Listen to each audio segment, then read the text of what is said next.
Welcome to Issues and Attitudes. My name is Jeff Owens, General Manager at WEIU. My co-host is Michelle Bravo. Michelle, welcome. Hi. And our guest on the phone today, Mr. Craig Titley. Craig, welcome. Hello, everyone. So for those who don't know, Craig is a film and TV writer and producer, director. He's from Mattoon.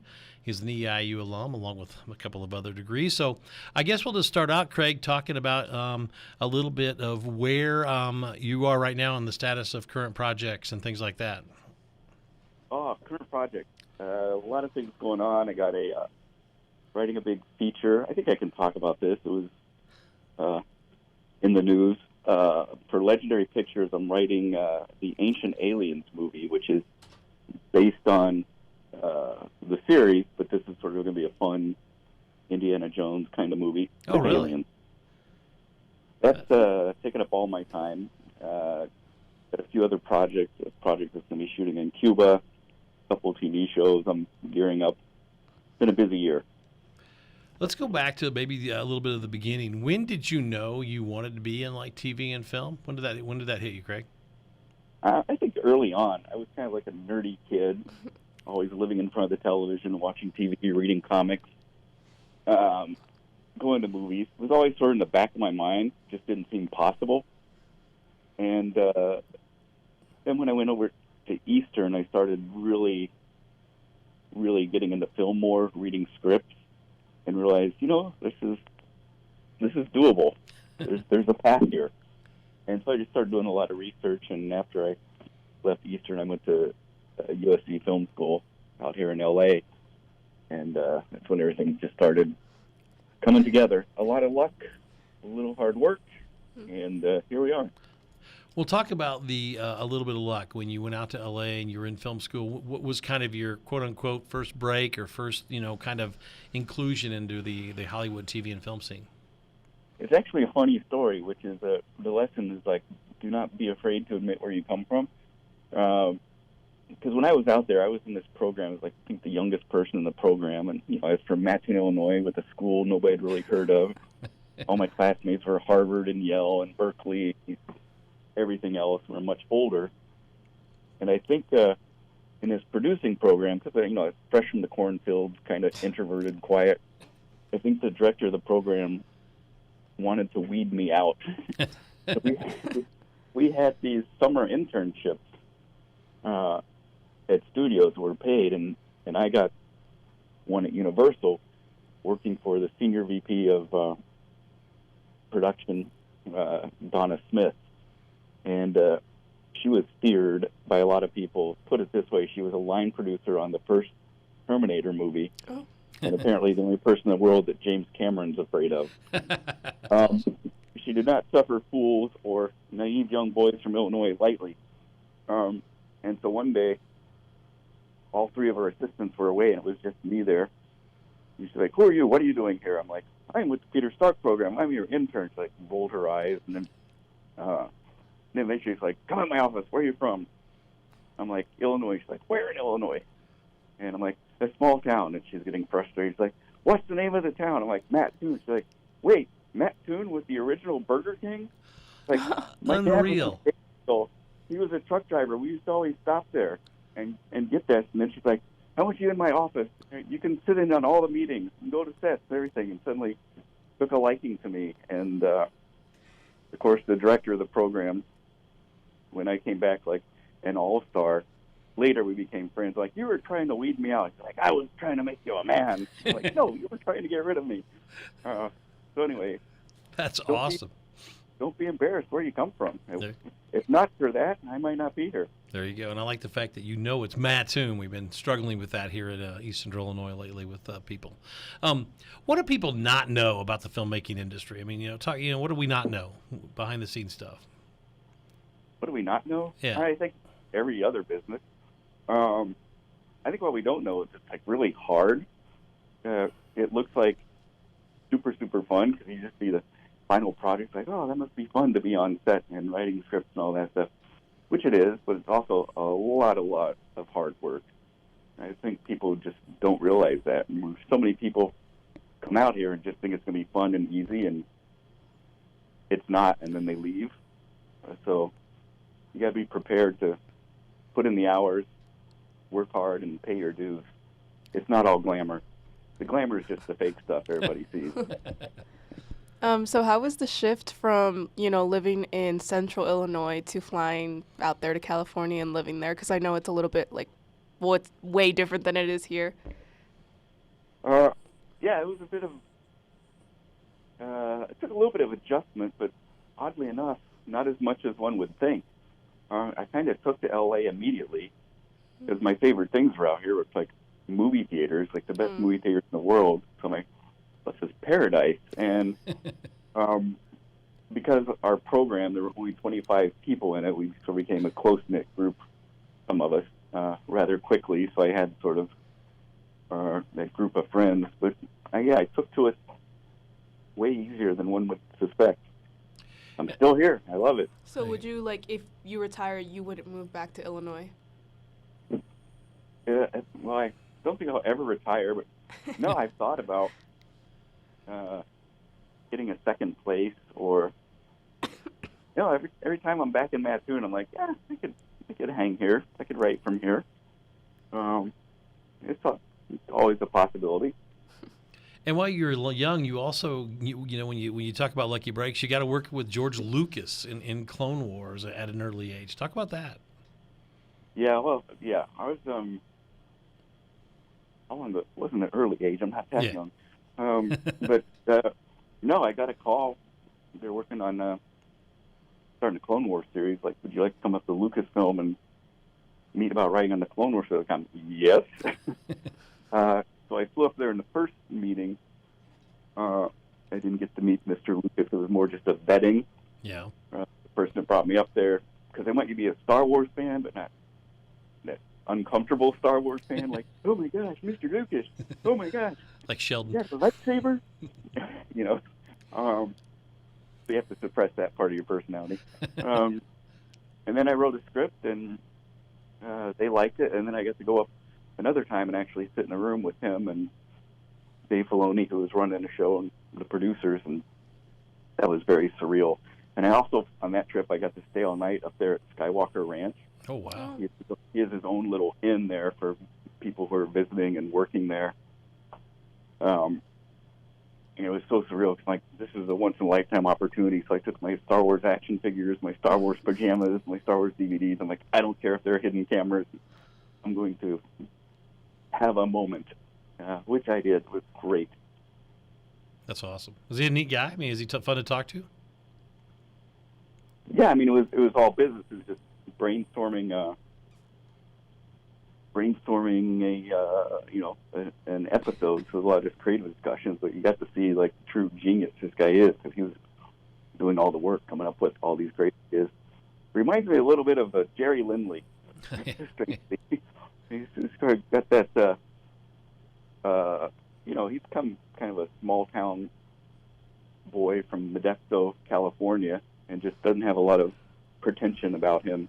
Just kind of is who he is and likes what he does. There you go.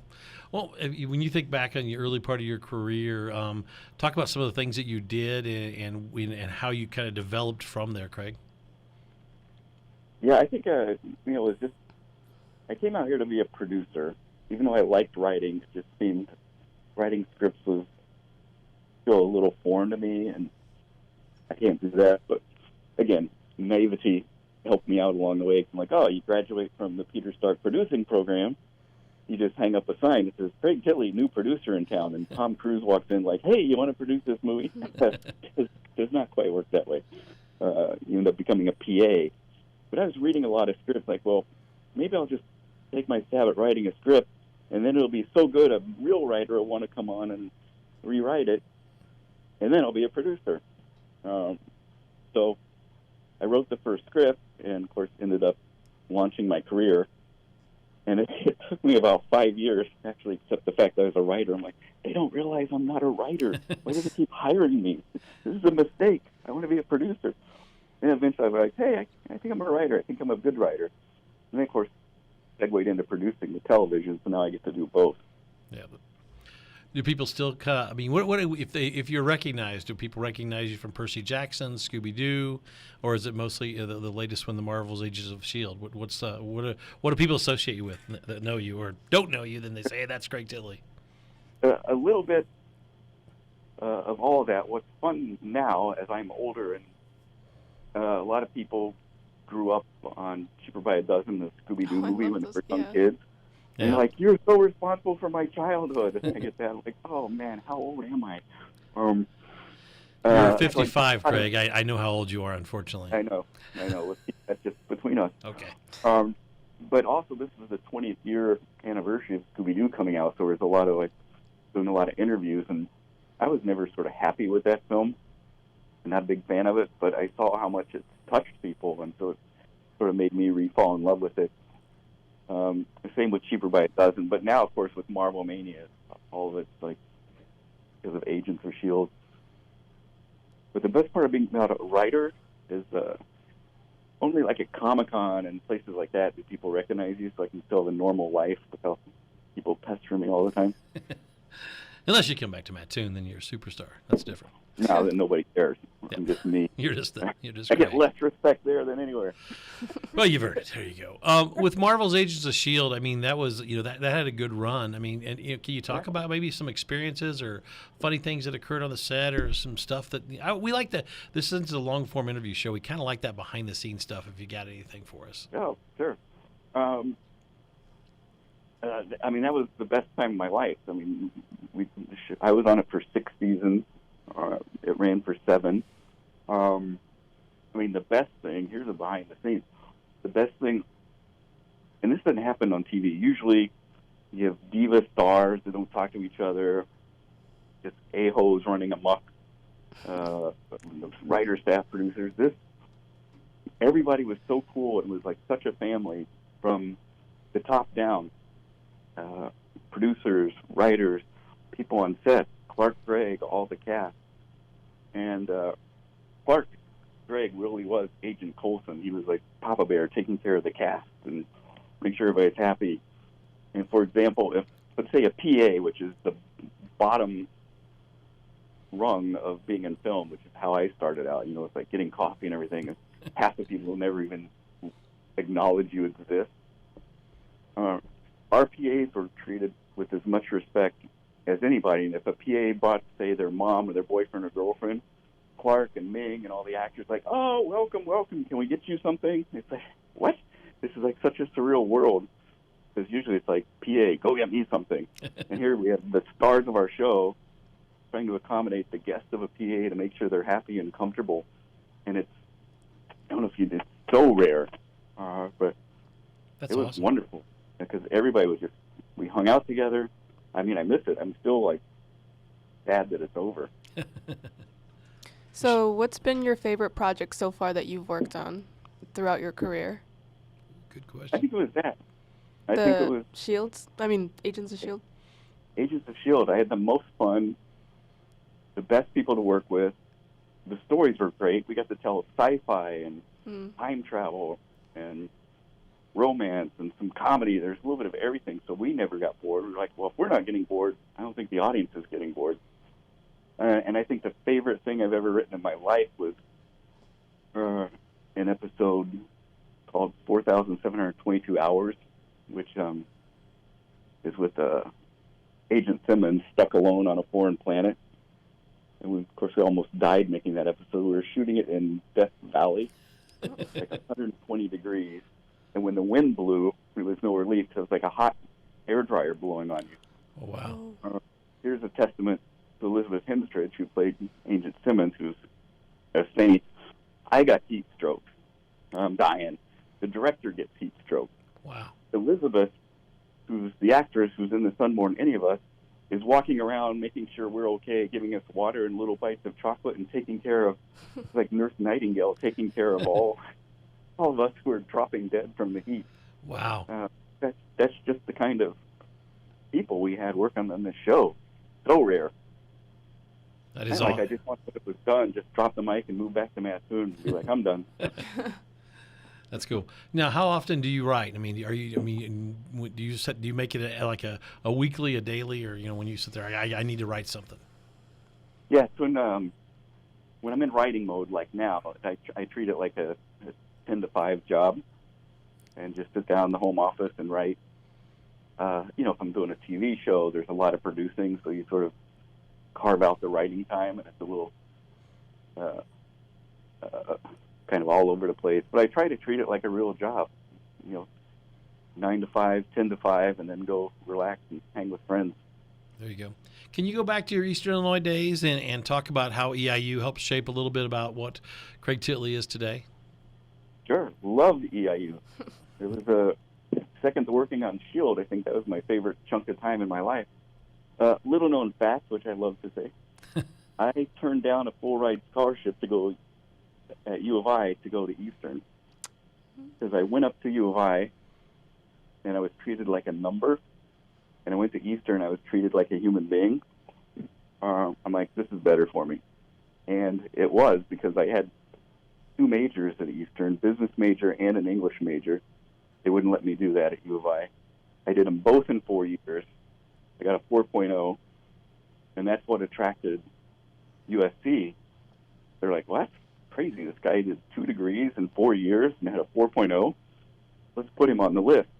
Another factoid, which is how going to a smaller school, coming from a smaller town, works out for you in the end.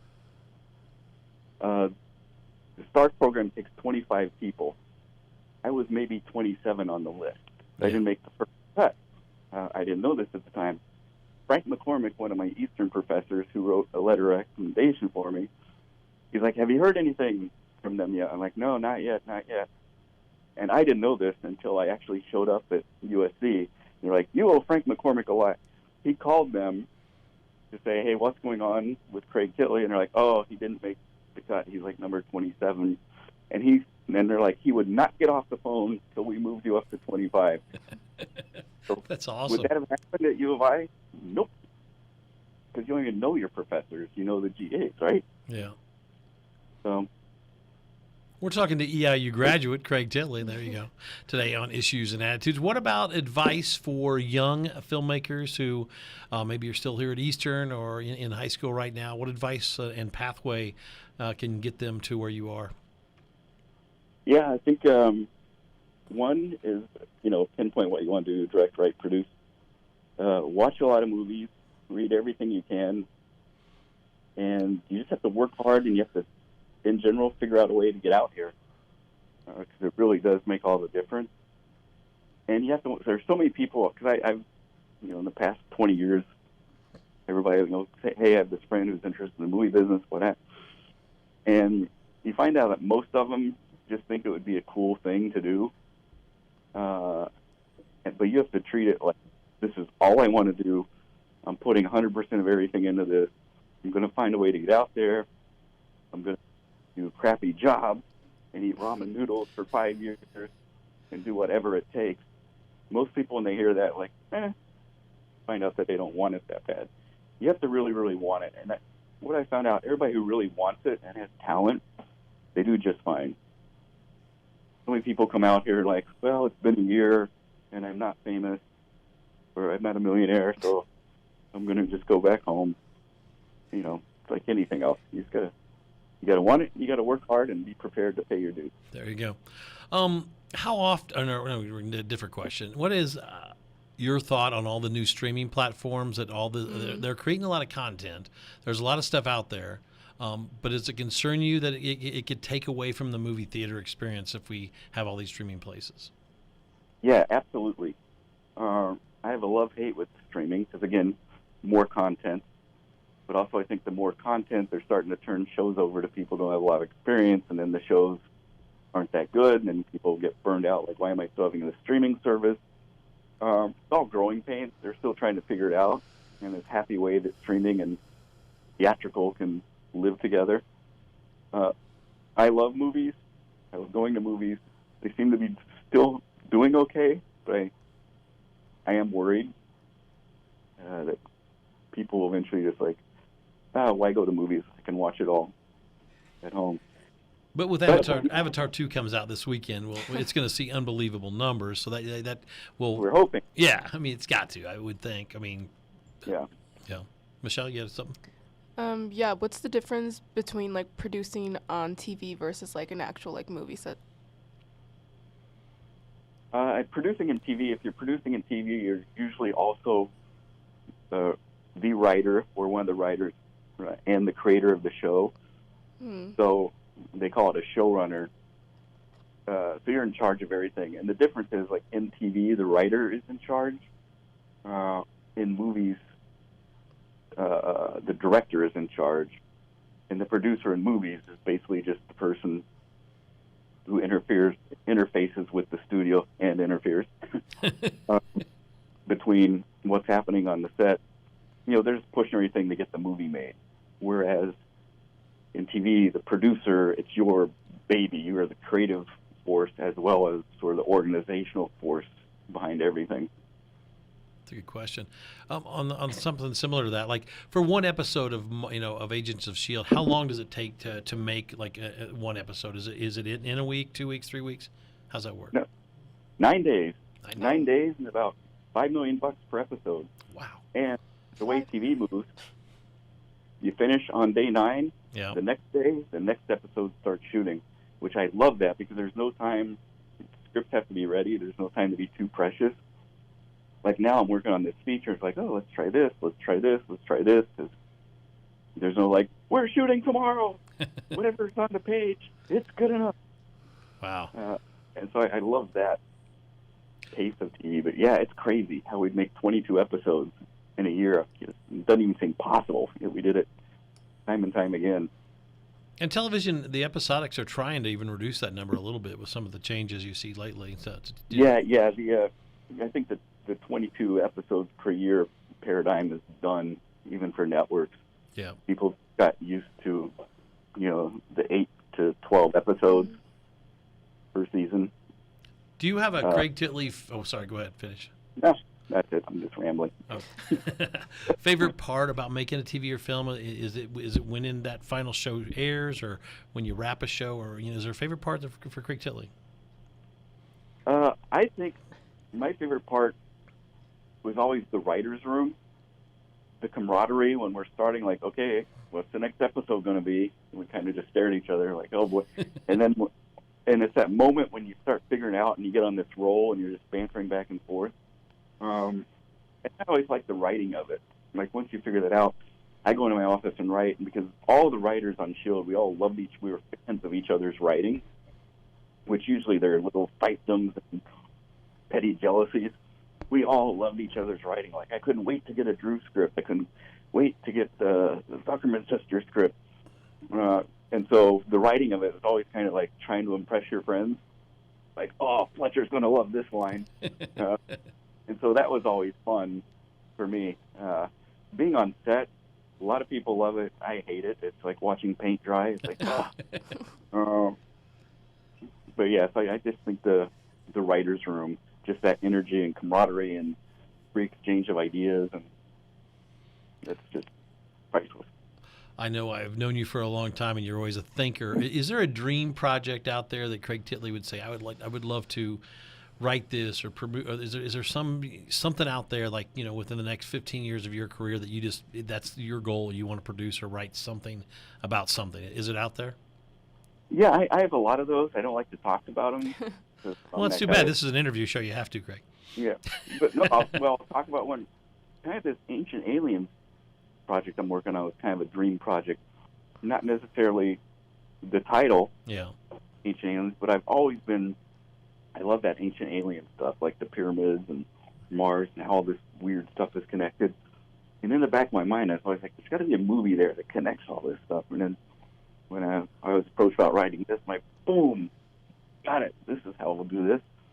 So it's kind of like a fun dream project because I kind of sort of believe some of this stuff. There you go. What about music? I know music was always a big part of your life. I mean, do you still play guitar at all, or are how's music involved with Craig Titley these days? Yeah, it's funny. I haven't been playing as much, although recently, just this weekend, and I have this guest bedroom that I never used. I just turned it into a little studio. So it's funny you should ask that. I'm like, I got the guitars out. I'm like, I need to start playing again. But it was, I love music, and I think my first dream was to be a rock star. Just didn't have the talent, right? I always say, my tombstone will say failed rock star. But, I worked with this artist, Tatiana De Maria, which everybody in Mattoon has heard about. Like, from all the time, she's super talented. And we do a lot of projects together, so I always joke that she keeps me rock star adjacent. I like that. That's good. So I still keep one foot in that world as much as possible just because I love it. Do you have a movie-related hero that is kind of like the person you look up to the most in the movie industry? Like writer, producer, director, star? Any of them? I mean, all of the above, or any? Is there one or two that you just say, man, I love Spielberg, I love Lucas, I love Ron Howard, whoever? Yeah, there are many. Obviously, growing up in the Lucas Spielberg era, admire those two tremendously. Chris Columbus, who sort of was mentored by Spielberg, was a little bit of a mentor to me, and also a great writer. John Milius, who I think is the last of the great writers, who wrote Apocalypse Now. So many great lines, I love the smell of napalm in the morning. Wrote and directed Conan the Barbarian, Red Dawn. He's like a big writing idol of mine. I've gotten to know him over the years because we're members of the same cigar club. I smoked many a cigar with the man and hear his amazing stories about working with John Huston and Coppola. He's big influence. There you go. We just got a little over a minute left with Craig Titley. Michelle, from a student aspect, anything you'd like to ask Craig before we go to the world famous 8 questions? No, that's okay. All right, famous 8 questions, Craig. We're going to go rapid fire if you can. All right. What are we doing? Rapid fire, 8 questions here to finish up. Oh, boy. Your Okay. all-time Craig Titley favorite movie. Close Encounters of the Third Kind. Your all-time favorite television show. Breaking Bad. Breaking Bad. I love that show. The most famous person in your phone contacts right now is? Gene Simmons. Ooh, that's a good one. Your favorite Christmas movie or TV-related show, anything Christmas, since it is Christmas season, that you love to watch each year? The animated Rudolph special. Stop motion. How many movies do you see a year, Craig Titley, at the theater? At the theater? Yep. 40. 40. Have you been in any of your projects or movies? Have you ever been a background character? No. Will the massive movie ever happen? No. All right. And the last one, I had to get rock music back into it. How many times have you seen Kiss? I believe 10. That's all. Hey, thanks, my man, for coming in. Have a great holiday season. We appreciate you being on Issues and Attitudes today, and hopefully our audience loved a little reflections from Craig Titley. Cool. Thank you. Everybody have a great day. We are WEIU.